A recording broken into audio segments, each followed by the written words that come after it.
आज जो हम सेटअप लगा रहे हैं, इस तमाम सेटअप का सामान किसी और साइट से निकाल कर लाए हैं, क्योंकि उस साइट पर न्यू सेटअप इंस्टॉल किया है, इसलिए कस्टमर की तरफ से ये सामान हमें प्रोवाइड किया गया जो कि यूज़ में है, जैसा कि MPPT, PWM ब्रेकर्स और वायर जो सब यूज़ वाली है। इसी से लोकेशन में इंस्टॉलेशन करनी है, तो आइए वीडियो शुरू करते हैं। अस्सलाम वालेकुम वरहमतुल्लाहि वबरकातुहू। मैं हूं आपका दोस्त ज़ीशान और आप देख रहे हैं मेरे यूट्यूब चैनल ZHK इलेक्ट्रिक। दोस्तों, आज के सेटअप में हम आपको बताएंगे एक MPPT का सेटअप जो कि यूज़ में हमने सामान के साथ लगाया है, जिसमें आप देख सकते हैं कि एक सिमटेक का हमने MPPT सोलर चार्ज कंट्रोल लगाया है जो कि 80 एम्पेयर का है।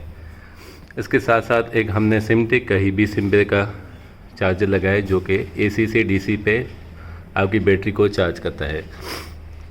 इसके साथ ये DP बॉक्स है। आप बोल रहे होंगे कि ये DP बॉक्स इतना बड़ा क्यों लगाया है, क्योंकि ये सामान हमें यूज़ में मिला है, इसलिए हमने इसे फ़िलहाल ऐसे ही लगा दिया है। आगे हमारा इन्वर्टर का इरादा होगा तो ये DP बॉक्स हमारे काम आएगा। इसके साथ साथ हमने प्रोटेक्शन के लिए एक PWM सोलर चार्ज कंट्रोल जो कि 50 एम्पेयर का है, और ये JK007 कंपनी लोकल कंपनी का है, लेकिन ये है कि ये सेटअप की प्रोटेक्शन यानी आपके लोड की प्रोटेक्शन के लिए हमने इस्तेमाल किया है। इसके साथ साथ हमने ये डक पट्टी इस्तेमाल करते हुए AGS की टॉल ट्यूबुलर बैटरी यूज़ की है जो कि 12 वोल्ट 180 एम्पेयर की है, और ये भी हमें यूज़ में ही मिली थी। इसके साथ आप देख सकते हैं कि हमें कस्टमर ने एक बहुत ही बेहतरीन केबल बैटरी की प्रोवाइड की, जो कि लगानी तो यही चाहिए, जिसकी मोटाई तार की तो नहीं लेकिन प्रोटेक्शन के लिए बहुत ही ज़बरदस्त है। आग लगने का कोई ख़तरा नहीं होगा। लोड हमने यहीं से तार इसके लिए तकरीबन 16 mm की यूज़ की हैं, और वो सीधा हमने PWM सोलर चार्ज कंट्रोलर पे ला के लगाई है, ताकि इससे हमारा ये लोड चल सके। इस लोड पे कम से कम हमने 3 पंखे और तकरीबन 8 से 10 सेवर का लोड इस पर फ़िलहाल चला रहे हैं। आप देख सकते हैं इस टाइम बैटरी फुल है। सोलर के वोल्टेज 77 आ रहे हैं। क्योंकि क्लाउडी मौसम हो रहा है, इस वजह से थोड़ा सा सोलर की जनरेशन कम है, और बैटरी ट्रिप होने की वजह से भी इसके एम्पेयर कुछ इस तरह आपको शो हो रहे हैं। इस टाइम भी सोलर की जनरेशन चल रही है, लेकिन फ्लूट चार्जिंग ऑन है। इस वजह से आपको पता है कि सिमटेक का MPPT सोलर चार्ज कंट्रोलर जब बैटरी 4.5 14/5 पे एक दफ़ा ले जाता है, उसके बाद दोबारा जब लाता है तो फ्लूट चार्जिंग ऑन कर देता है, और उसको फिर चार्जिंग के एम्पेयर को ड्रॉप कर देता है, ताकि आपकी बैटरी को सेफ रख सके। ये एक hybrid MPPT solar charge controller है जो कि आपको सबको पता है। इधर इसको हाइब्रिड ना लगाने का मकसद यही था कि हम सोलर से भरपूर फ़ायदा ले सकें। काफ़ी दोस्त यही सवाल कर रहे होंगे कि इस सिमटेक सोलर चार्ज कंट्रोल में हमने हाइब्रिड ऑप्शन का इस्तेमाल क्यों नहीं किया। तो इसकी वजह ये है कि हम चाहते हैं कि हम सोलर से ज़्यादा फ़ायदा ले सकें। जब हमें सोलर की ज़रूरत पड़े तो हम इसको मैनुअली ही किसी ब्रेकर या किसी स्विच बोर्ड की वजह से हम इसको ऑन करके इसको चार्ज कर दें। कभी कभी ऐसा होता है कि दिन में क्लाउडी मौसम हो तो हम इस चार्जर की मदद से हम अपनी बैटरी को चार्ज कर सकें, ताकि हमारा लोड शेडिंग का टाइम निकल सके। यहाँ पे काफ़ी लोड शेडिंग है, जिसकी तादाद तकरीबन 12 से 14 या कभी 16 घंटे भी हो जाती है। तो ये सेटअप इसके लिए नाकाफ़ी हो जाता है, जिसकी वजह से हमें इस चार्जर की ज़रूरत पड़ जाती है।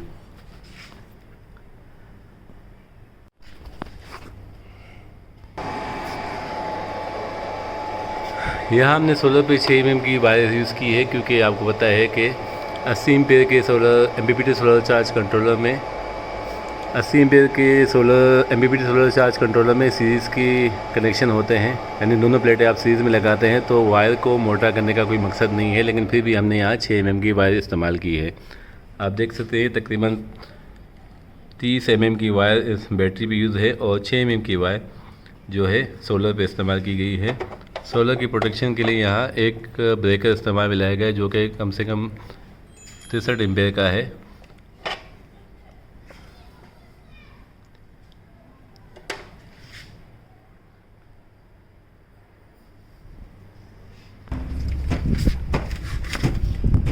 यहाँ हमने जिनको एन टाइप बाइफेशियल के 2 पैनल का इस्तेमाल किया है, जो कि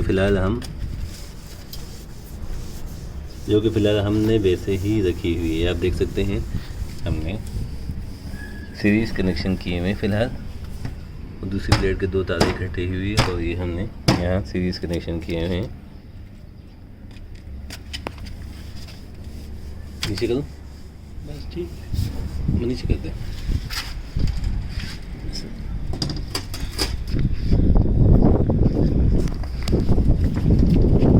ये 2 पिलर फिलहाल वैसे ही पड़े हैं, इसके लिए अभी एलिवेटर स्ट्रक्चर बनाएंगे ताकि इससे हम भरपूर फ़ायदा दे सकें। तो अगर आप भी इसी तरह का सेटअप लगाना चाहते हैं तो इसमें आपको MPPT सोलर चार्ज कंट्रोलर जो कि सिमटेक कंपनी का है, ये आपको 18,000 तक पड़ेगा। सिमटेक तो आप जानते हैं कि पाकिस्तान का MPPT में नंबर 1 ब्रांड है और इनकी तमाम प्रोडक्ट बेहतरीन होती हैं। इसके बाद सिमटेक कंपनी का 20 एम्पेयर का बैटरी चार्जर जो बिजली से ज़रूरत पड़ने पर आपकी बैटरी को चार्ज करता है, जैसा कि बादल बारिश वाला मौसम हो या लोड का ज़्यादा इस्तेमाल हो जाए, सोलर की गैर मौजूदगी में ये बैटरी चार्जर आपकी बैटरी को चार्ज कर सकेगा। इसकी कीमत भी तकरीबन 6,000 रुपये तक है। इसके बाद PWM सोलर चार्ज कंट्रोलर जो कि यहाँ लोड की प्रोटेक्शन और आपके DC लोड को ऑन ऑफ करने के काम आता है।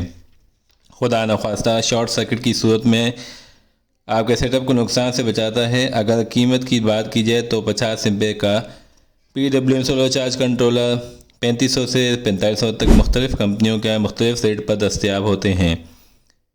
बैटरी की बात करें तो यहाँ हमने AGS TX 1800 का इस्तेमाल किया है, जिसकी कीमत 40,000 तक है। आप अपने लोड के हिसाब से बैटरी लगा सकते हैं।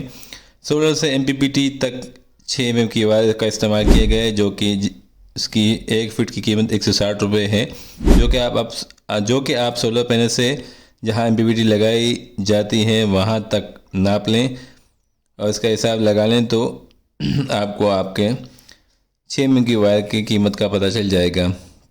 बैटरी वायर कम से कम 16 mm की हो, जो कि 280 से 300 रुपये फुट मिलती है।